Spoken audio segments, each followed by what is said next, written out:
Hello everybody, this is Chet Bolingbrook. We're here to explore some of the gameplay elements of the Magic Candle. This is not going to be a continuous video. I'm going to pause it frequently to skip over the boring parts, but I just want to show you some of the elements that make up this game, including the loading screen here, which artfully shows Driax, the archdemon, slowly escaping from the melting magic candle. It is my quest to stop the candle from melting, to restore it, to keep Driax imprisoned forever. I'm going to pick up where I left off. I am currently in the royal castle. My party is all together, and they're in pretty good shape except for Eflin, who's going to have to get some energy fairly soon. In fact, before I go anywhere else, I might as well have him eat a sermon mushroom in order to increase his energy back to 99 so he doesn't get tired out too quickly. Just before this video started, I have convinced a servant in the castle to open the secret passage to the dungeon hidden beneath the castle, which is called Mirom. The dungeon's the dungeon's existence has been kept secret from everybody by the order of the previous king, but this servant knows the words to open it for some reason, and he's willing to let me in. He says, "Greetings, I must warn you that King Ongar had a good reason to seal the entrance to this dungeon." The good reason, incidentally, is that Ongar's son was apparently killed by gnolls when he... is it gnolls or gnolls? I've always wondered about that. Anyway, he was killed by them when he happened to wander into the dungeon, so the king had the wizard seal it, but the servant is willing to open it for me, and there it goes. Now, I haven't discovered very many dungeons in this game, so this is kind of a unique experience to get to come in here. I've only been in one more. I'm sure there's lots more elsewhere. This is a long game. Right away, we have a sign, which I can read, and it's called Mirom, the Dungeon of Doom. Now, you think if it was called that, the king's son would know not to wander in here and get killed by gnolls, but CRPG logic here. So let's go exploring a little bit. Now, as you might imagine, I am not in love with the sound in this game, so I'll probably turn it off in a little bit. Here's a door. I'm going to wander into this room here, where I immediately face some pretty high-level demons here. I think, anyway. I don't think I've ever faced them before. Zumagan, Gragan, these are pretty high-level demons. Now, the good news is, before starting, I had all of my characters eat some mushrooms, which improve their chances in combat right at the beginning. They're all currently, Gauss is currently stocked up with a Ganshi, a Nift, a Luffen, and a Migrit. The Ganshi increases his combat movement for the first round. The Nift will increase his resistance. It will protect him against 3 physical blows. The Luffen will increase his accuracy when he strikes in combat, and the Migrit increases his strength. Sakar, my dwarf fighter, has the same mushrooms. My elf ranger has them all except for the Migrit because he's going to be shooting, so his strength presumably doesn't matter. Same. I don't know why I didn't give Rexor what's it called? Migrit, but I didn't. Eflin has the same ones, and so does Min. And for some reason, I gave Min a Migrit, even though he doesn't fight melee. So I was not efficient with all of that. But anyway, they're in pretty good shape right here at the beginning. They've all got the Nifs active, so that will protect them from a few blows. And all of them have some level of shield, although I just realized Min's is quite low. But those shields protect them from magic attacks. You can see them down here. So probably I'll stay alive for the first round at least, and then we'll see what happens after that. So at the beginning of combat here, I put my characters in position. I'm not actually going to fight, but first of all, you just array them the way that you want, and then you begin to actually fight the combat. Now my priority is going to be getting at those higher level spellcasters and demons with my melee fighters. So I'm going to go ahead and put Gauss up there. He's going to take on those two. Let's get Eflin out of the way here. Min out of the way. Sakar is going to take on the really evil-looking demon there in the middle. I don't know if he'll reach them the first round or not, but we're going to have to try. We're going to have Rexor take on this row here. No, not the bow. Nahor, who's best at bow-based combat, I'm going to leave him right where he is and have him shoot at that spellcasting demon there. It's important to kill the spellcaster early if you can. Eflin isn't allowed to have a bow. I'm going to put him here, have him draw his sword, but I'll probably have him cast a spell at the beginning. And Min is kind of useless in combat. He shoots arrows, but not very efficiently. I'll put him... I'm going to put him down here with Rexor, since Rexor doesn't have the Migrit. Alright, so everybody's in shape. I'm going to hit begin to begin combat. And the neat thing is your characters always go first. So before anything else, I'm gonna start with Min, and I'm going to see if Min can take out that orc, so Rexor can get past it and attack the demon.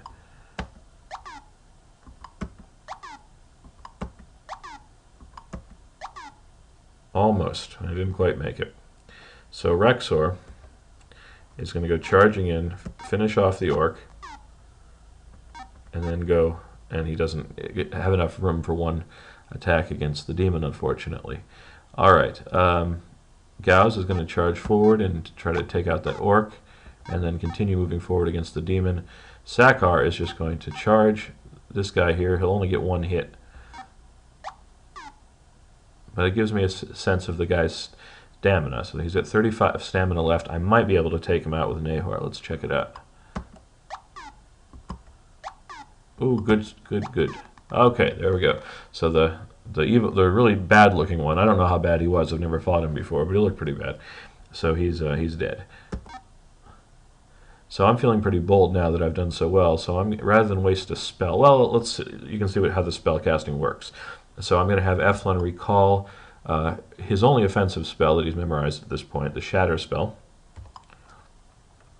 and then cast it on,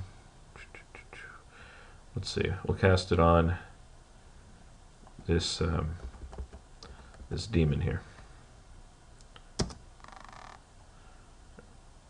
the Dragon. It only hit him for one because he had a shield active. So let's do it again.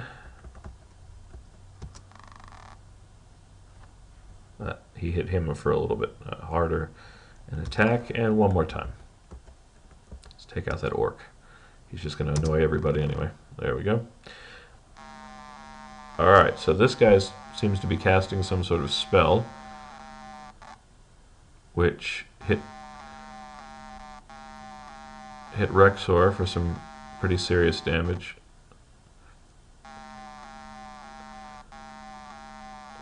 Thankfully my shields are holding.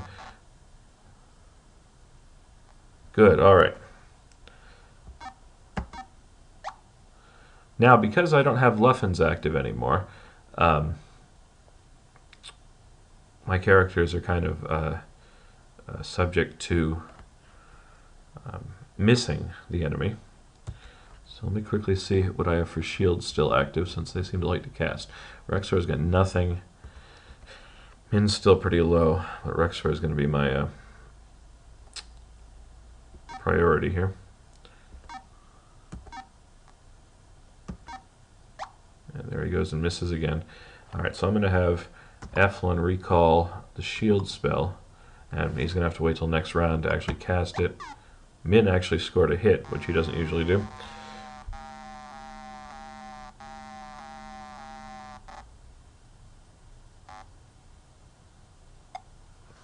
Alright. It takes a round to eat a mushroom, but it's so important that I hit these guys that I'm going to go ahead and have Gauss use that Luffen mushroom, which increases his chance of hitting. That he won't get to use it till the next round. Sakar can get into place this round. This guy I'm just sort of chasing around. Okay, so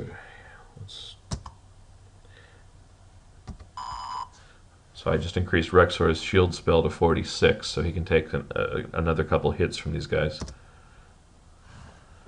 And everybody else is just getting into place to chase these guys around.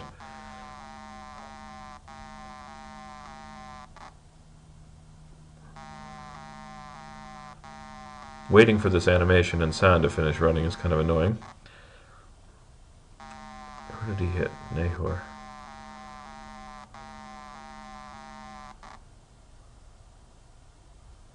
Alright. So that Luffin paid off and he was able to score a hit, maybe 2. And he brought the guy down to 0, but it didn't kill him. He brought him down to exactly 0. So I still have to get one more hit in. And it doesn't look like Sakar is going to be the one to do it.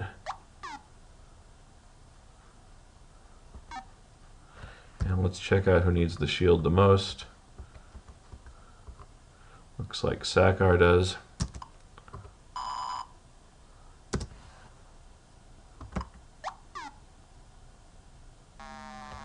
And now we have to wait for another round of this animation and sound.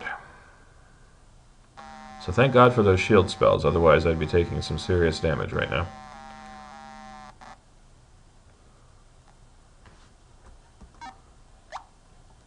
Now this is annoying because this guy's down to 0. There we go. All I had to do was hit him once and he's dead. Now notice that he didn't leap out of the way of that arrow. He can't because I have characters above and below him, and that's one of the things I found out. If you can block them in like that, they cannot evade the attack. However, he will be able to evade the melee attacks of Rexor and Sakar because he can dodge to the left and right. There's nobody blocking him there. But to evade a bow attack, he has to be able to dodge up or down, and he couldn't do that right now. So even if these guys don't get him, Min will be able to take him out in just a second. So let's see. Eflin, he doesn't have enough energy to cast another spell. He's going to have to eat a mushroom eventually anyway, so I might as well do it now. Okay, and Min will finish killing that demon. And there we go. I've won the battle. So now I can head across the battlefield, and the ones that didn't dissolve and disappear when they were killed have a few coins on them. And I'll go check out this chest up here. I will use my lockpick to open it up. And I find that there are 24 sermon mushrooms in the chest. Always need those. So there's an example of a dungeon room and a combat. I've been moving around the dungeon a little bit more, but I want to point out that it's because I'm in a dungeon and yeah, I never know when I'm going to get attacked. What I like to do is keep my characters loaded up on Ganshis, which increase their number of attacks the first round in combat, and Luffins, which makes sure those extra rounds of attack aren't wasted by increasing their accuracy. And occasionally I'll do a, because I'm in a dungeon and we tend to fight in close quarters in melee combat and not with bows, I'm going to have my lead characters, Gauss, Sakar, and Rexor. Oop, Rexor's out of Migrants. No, I'll just that's probably why he didn't have one active before. I'll have Min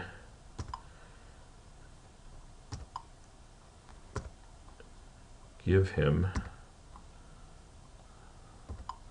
some of his, all of his actually, because Min never fights melee, so there's no point in him having any at all.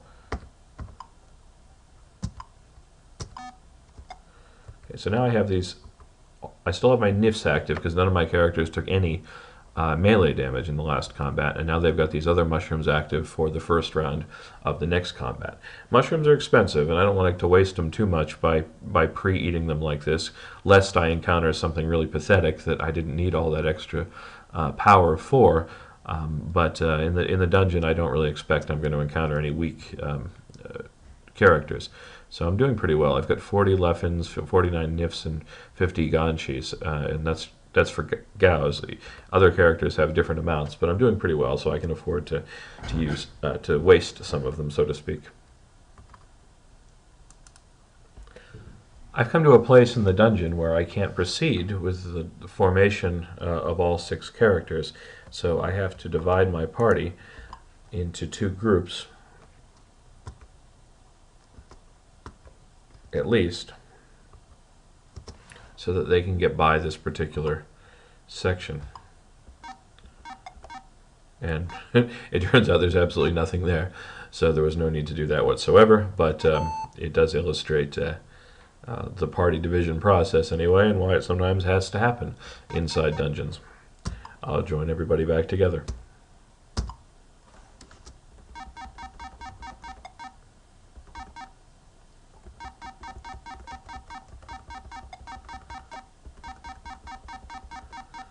This dungeon is proving to be quite large, and I've already fought about 3 combats. Here's a serious looking door here. Ah, there's one of those gnolls that might have killed the previous king's son, along with 2 creatures that I have never fought before. I wish their names would stay up on the screen longer so I could see what they are.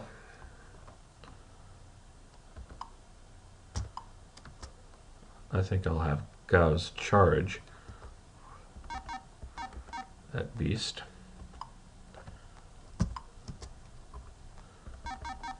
Sakar can charge this one here. We'll have Nahor shoot that one. And Rexor maybe join in the fun by shooting that one too.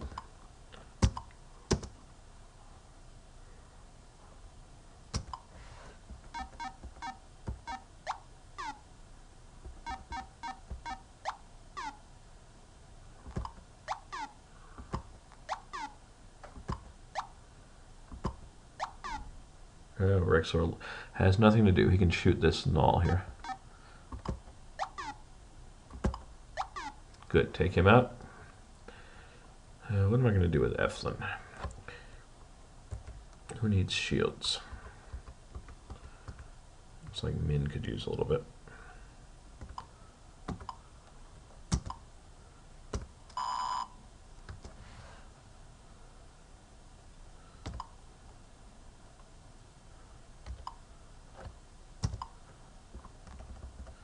I'll have him cast Shatter on this guy here, who otherwise isn't going to take much damage this combat because Min is not very good at shooting.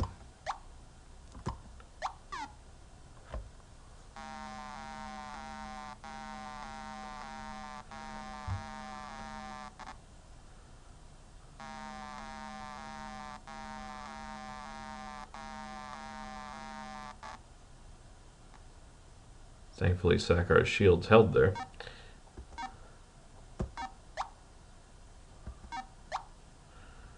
It's too bad he couldn't hit anything.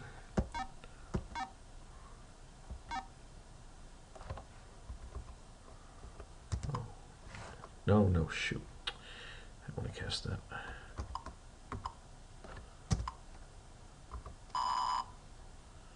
Buff that shield back up there.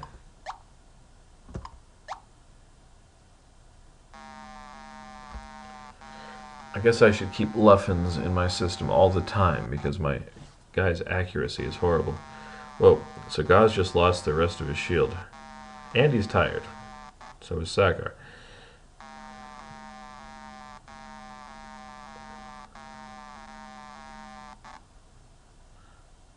So yeah, he's not doing so well. Okay, I'm going to have Gaos eat a Ganshi, which will give him more movements.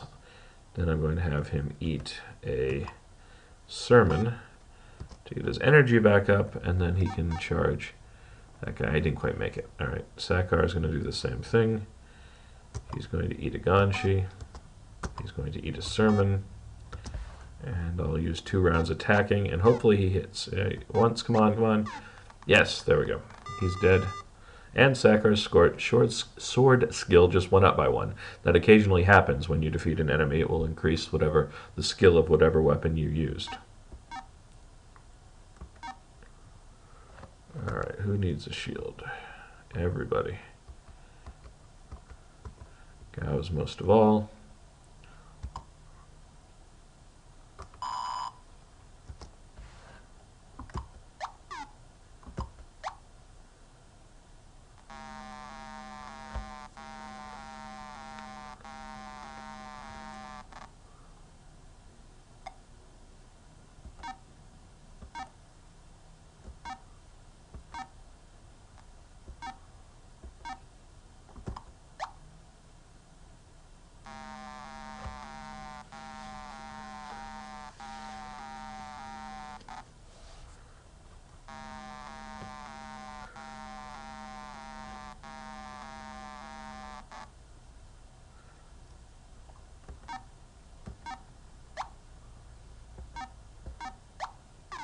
There he is.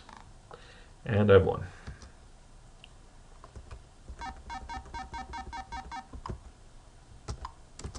I've avenged the death of the king's son. Perhaps, unless there's more of them in here.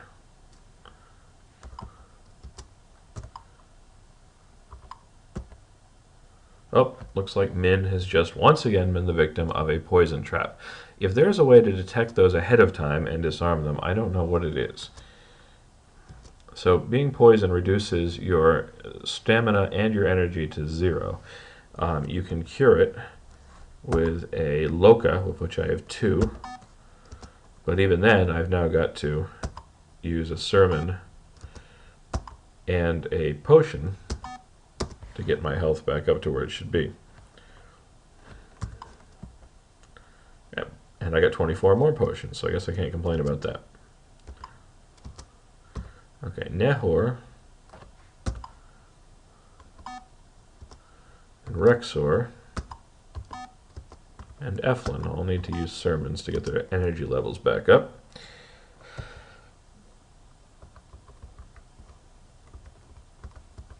And I'm going to have Eflin cast a shield spell on Rexor.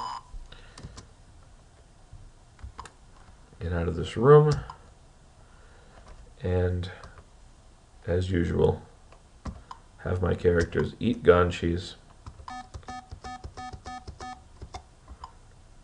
and luffins to get them ready for the next combat. Everybody still has nifs active. Yep.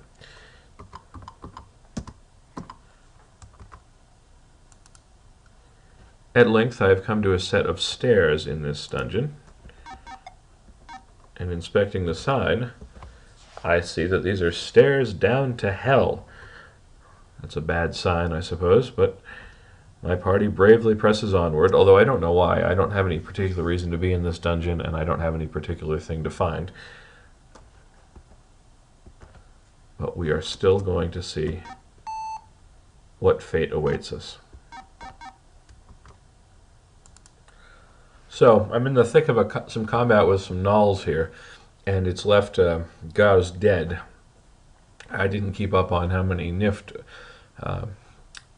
hits he had left, and these two right next to Sakar here managed to surround him and kill him. So let's see if I can resurrect him in time.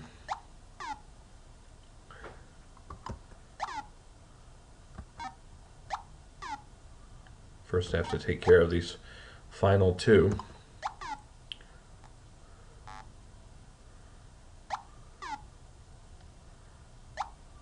Eflin's about to die too.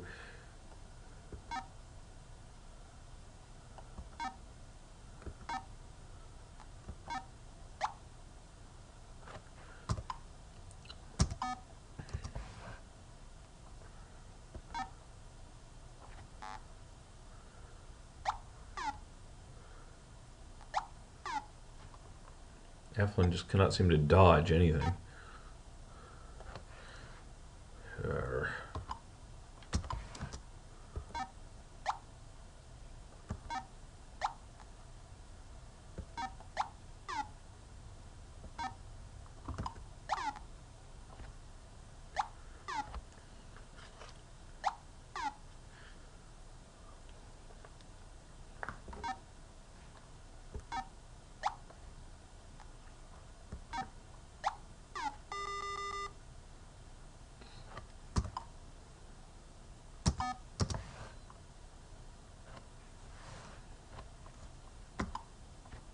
I'm going to go ahead and have him recall Resurrect while we're still in combat,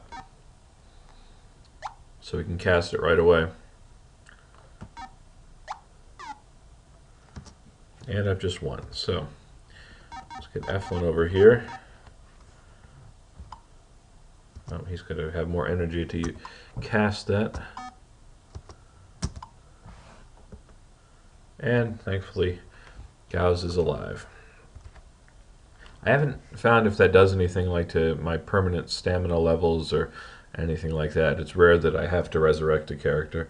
I keep meaning to read the manual to see if it affects any of these characteristics permanently, but for now I'm just hoping it doesn't. So we'll use a sermon, and we'll use a potion to get myself back up to speed here.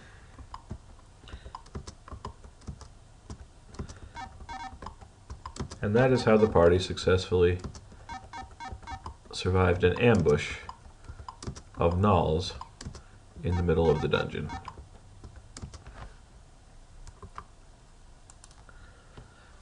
At the end of the dungeon, I've come to this room where I've won a battle against more gnolls, and there's a fountain. And if I try to drink from the fountain, it will increase my strength, if I have any place to move with my strength. But I don't, actually. As you can see, all of my characters are at their maximum strength. So Sakar is at 34 out of 34, Gauss is at 21 out of 21, etc. I need to increase my maximum strength before drinking from this fountain will do me any good. And I can increase my maximum strength by waking up gods, I guess, and then they increase that. I've done it once already. So I've fought my way all the way to this fountain for really no purpose because I can't really use it right now. Eventually I'll come back to this dungeon after I have a god increase my maximum, and then I'll make use of all of this, the fountain, and hopefully all the monsters will not have regenerated at that point. For now, I need to exit and get out of here. Well, I've survived my return to the castle, and I thought I would use this moment to illustrate a little bit about dialogue in this game. There are two major types of dialogue. One is simply greetings, and that's where you learn the person's name that you're talking to. The second type of dialogue is asking. So everybody you can ask for advice. Buy cheap, sell dear is this merchant's advice. And you can ask for rumors. They say trolls are holding all the bridges is his rumor. Then you can ask for a particular thing, such as trolls or bridges. He doesn't have anything to offer me with either of those, but sometimes they do follow up on what they say. Now, some people only talk to you with a certain amount of charisma, and since I just tried to use F1 to talk to this wizard, a fellow wizard after all, he won't talk to me because I don't have at least 20 charisma. So I'm going to have to change the formation of my party so that Min is in that spot, so I can talk to the wizard, Rimfiztrick, and his advice is I must find cubes, spheres, and pyramids. And his rumor is he just says it's a quaint concept. So if I ask him about cubes, he says talk to Fredo about those. Well, that's the guy I was just talking to. So I head back over here, but because of the way things are situated, Min can't talk to him from this position, so again I'm going to have to change my formation, and now Min can talk to him, and I can ask him about cubes, and he tells me that his wandering colleagues, wandering merchants on the road, sell them. I already knew this, but it's an example of how one character will tell you to talk to another character about a particular thing. Usually it's in a different town, not right across the way there, so it's usually more complicated, but that's a pretty easy one there. So when I was in the dungeon, fighting all those battles, my weapons and armor, or my weapons rather, got seriously damaged. You can see the wear and tear on these different weapons, 8 and 13, 14 and 5. The wear and tear on the Nahor's bow is 24. If it hits 25, it'll break. So he only had basically one more shot before the bow was going to break and he wouldn't be able to do it anymore. I don't think you can camp in dungeons. I haven't found any way to do that if you can. So I'm going to return to this room that they've given me in the castle to sleep in. And I'm going to have everybody... first, actually, everybody's going to sleep for just a little bit so I can get my health back up, my energy back up, right? Rather, Eflin, who doesn't really need to sleep, is going to learn some spells because I cast a number of shatter spells while I was in the dungeon, so I want to get some more of those again. And Nahor and... yeah, I'll let everybody else sleep for a minute. So, there they go. Okay, now that everybody's had a little bit of sleep, I'm going to have my first 3 characters fix stuff. Actually, I think Rexor might be good at fixing. I forgot. So everybody will fix except for Min. Min gets to sleep.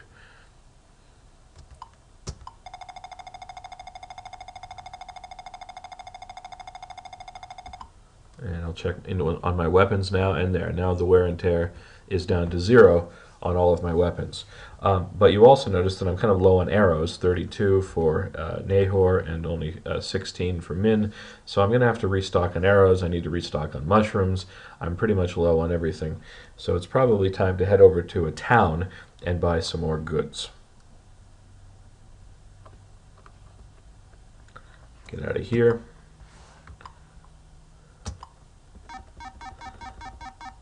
And head off onto the road.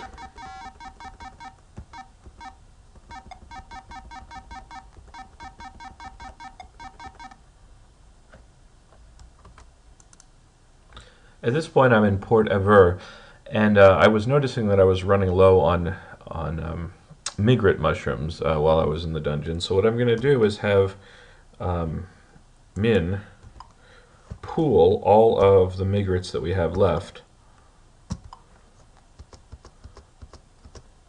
and then distribute them to all of the other characters. So everybody's going to get like 4 of them. So I definitely need to buy more, but now everybody has an equal amount.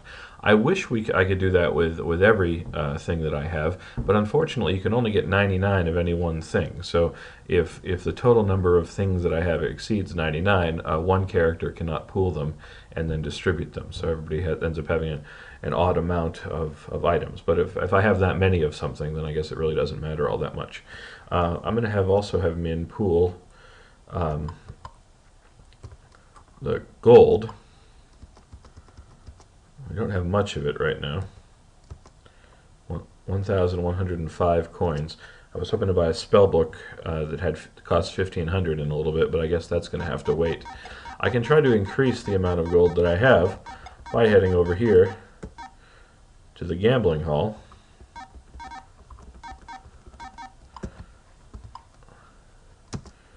And I'll bet 20. And I won. Won again. But I'm not going to try my luck. So I just got 40 extra gold. That's a reasonably good haul. How am I doing on food? 74, 82, 93. Not too bad. Okay. So we're going to head here into the shop.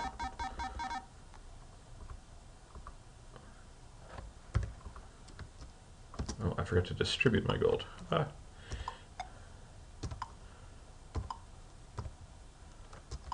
So everybody's got 190 to spend. So Gauss needs mostly migret mushrooms, locust for curing poison. I don't get poison that often that I need to keep a huge stock of those. So I'm going to buy some migret mushrooms. And it'll cost me 52 coins for 6 of them. But because Gaz has a little bit of charisma, she'll sell them for 49 coins. That's pretty expensive, but I'll buy 1 batch. Get out of here. And I'm going to head over to the armory and see about purchasing some arrows.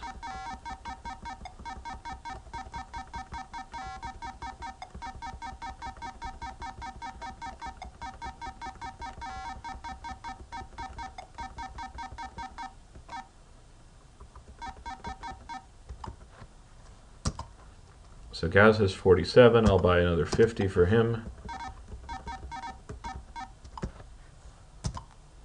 Sakar has 53, I'll buy him 40, and that's it actually.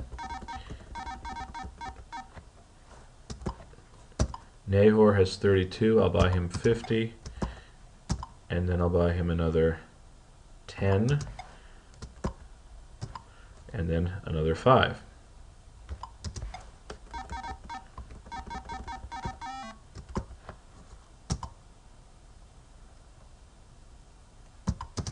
And so forth.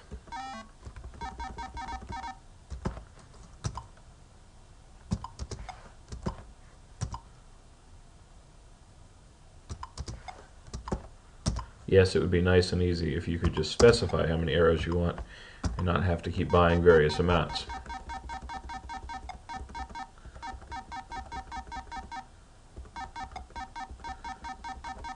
Now I need to get out of this town and head out to Kiev. So I need to wait until the captain who sells passage to Kiev shows up. And I can't think of anything else to do in the meantime, so I'm just going to wait. Notice my character's getting tired and then exhausted. They're not going to be able to move until I give them a mushroom or cast an energy spell on them. Since Eflin is the one who would have to cast the energy spell, though, that isn't going to work.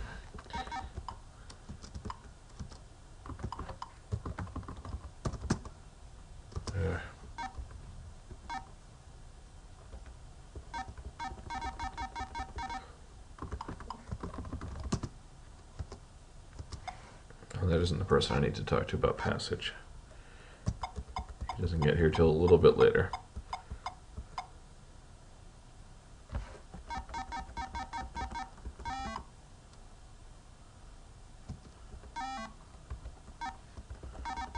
Bono, a drunk, phase. None of these are the people I want.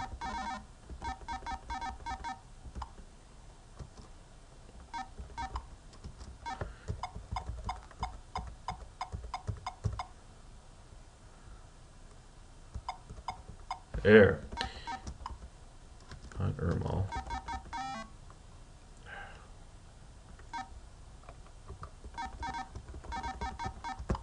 Garland, that's what I want.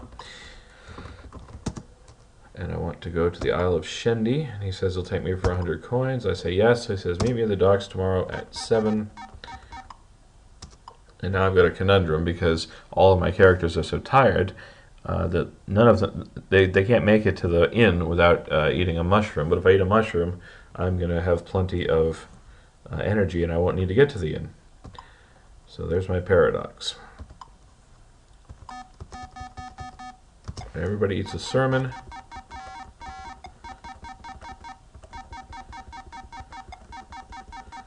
And we're going to head up here to the docks.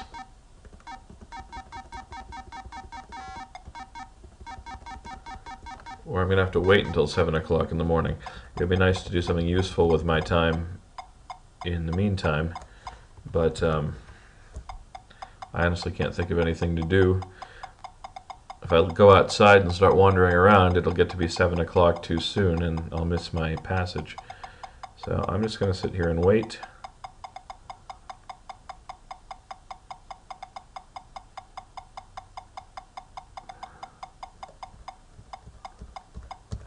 There he is. And yes, we're ready to set sail. Now, setting sail is like sleeping in an inn. You can fix things, you can memorize spells, you can sleep. Sakar, the dwarf, won't be able to do anything at all because he's miserable and seasick. Eflin, I'm going to have him memorize some spells.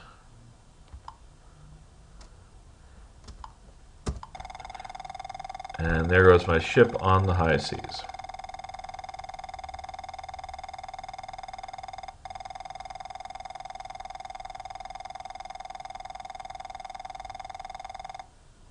We arrive on the island. Eflin is pretty tired, but during the period he's managed to learn 17 or like 13 shatter spells, so that was a good use of time. Him and Sakura will need to get some eat some mushrooms here pretty soon, so that they can move about. Here's a good example of encountering traveling people. As you move about between towns, it's very common to encounter traveling wizards, traveling farmers, traveling merchants. I'll stop and talk to this one. Degast. I don't think I've met him before. I'm switching over to my notes here. Nope, Degast is not one that I have met before.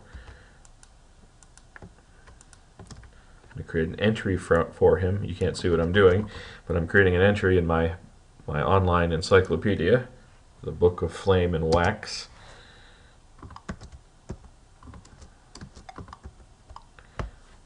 And this is a pretty good clue. He's telling me a teleportal combination. I haven't had a chance to use them yet. I've bought some of these objects, pyramids, cubes, and spheres, but I haven't had a chance to actually find an obelisk to use them in. But I'm going to record this. Pyramid, cube will transfer me from Shendi ports to Uberian. I haven't found out where to use. Oh, no, that's really helpful because I just came from the Uberian area to the Isle of Shendi. So when I want to go back, if I can find a teleportal location, I can use these objects in order to get myself back without having to take a ship. And as you can see, Min has 12 cubes, 6 pyramids, and 8 spheres. So I could definitely use the 2 pyramids and cube needed for that teleportal combination. And he says there's a sermon patch nearby. Well, that was helpful.